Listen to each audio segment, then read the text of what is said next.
اور اب آپ کو بتائیں کہ ملک بھر کی صحافی تنظیموں نے پنجاب حکومت کے ہتک عزت بل 2024 کو مسترد کر دیا ہے۔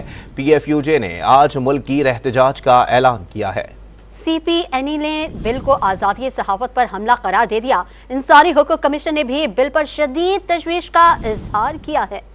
پنجاب اسمبلی میں گزشتہ روز منظور ہونے والے ہتک عزت بل 2024 کے خلاف ملک بھر کے صحافی ایک ہو گئے۔ مختلف صحافتی تنظیموں نے بل پر شدید تنقید کرتے ہوئے اسے مسترد کر دیا۔ Pakistan federal union of journalist کے صدر افضل بٹ اور سیکرٹری جنرل ارشد انصاری نے پنجاب ہتک عزت بل کے خلاف آج ملک گیر احتجاج کا اعلان کیا ہے۔ بیان میں ان رہنماؤں کا کہنا تھا کہ رات کی تاریکی میں ہتک عزت بل منظور کر کے آزادی صحافت پر حملہ کیا گیا۔ Council of Pakistan news papers editors نے بھی ہتک عزت بل کو کالا قانون قرار دیتے ہوئے مسترد کر دیا۔ سی پی این ای کا کہنا ہے کہ جلد بازی میں منظور کیے جانے والے بل کے ذریعے متوازی عدالتی نظام قائم کیا جا رہا ہے، جس سے انتظامیہ کو اختلافی آوازیں دبانے کا لامحدود موقع ملے گا۔ دوسری طرف انسانی حقوق کمیشن پاکستان نے بھی پنجاب اسمبلی میں منظور کیے گئے بل پر شدید تشویش کا اظہار کیا ہے۔ کمیشن نے اس بل کو اظہار رائے اور اختلاف رائے کی آزادی کے لیے بہت بڑا دھچکا قرار دیا۔ کمیشن کے مطابق اس بل میں ہتک عزت کے دعووں کا فیصلہ کرنے کے لیے